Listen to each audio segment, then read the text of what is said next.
A disturbing abuse case in Contra Costa County. A Rodeo couple faces child abuse and torture charges tonight after their 11-year-old daughter was found dead in their home.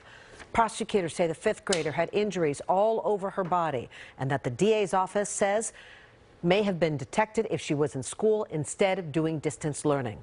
NBC Bears' Jodi Hernandez explains while the couple is charged with torture, they are not yet charged with the girl's death.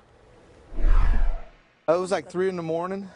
I woke up to go to the bathroom, and the whole front of my yard looked like there was a UFO out there, lights and everything. Alan Jones describes the scene outside his neighbor's Rodeo home 2 weeks ago. Investigators say Crystal and Renee Diaz called 911 to report their 11-year-old daughter, Anaí, needed help.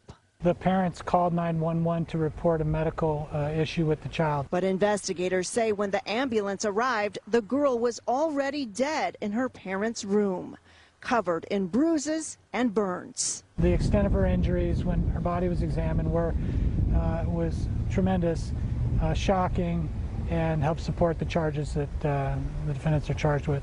Tonight, the girl's dad and stepmom face charges of child abuse and torture for injuries that occurred in the months before her death. But the actual cause of death is still a mystery. Once the results of the autopsy and that investigation are complete, then we'll reevaluate whether other charges should be added. I would think, let me get a hold of the mom and dad and let them see how it feels to be tortured. You don't torture little kids. You don't touch little kids. Jones says he always thought something was strange next door. He says the couple's 4 children were rarely outside. Investigators say had the fifth grader been going to school in person, things may have gone very differently. Perhaps if the child was attending school on a regular basis in person, that her injuries would have been discovered or the abuse would have been deterred.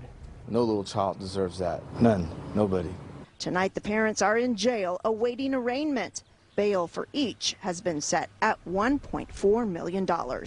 In Contra Costa County, Jodi Hernandez, NBC Bay Area News.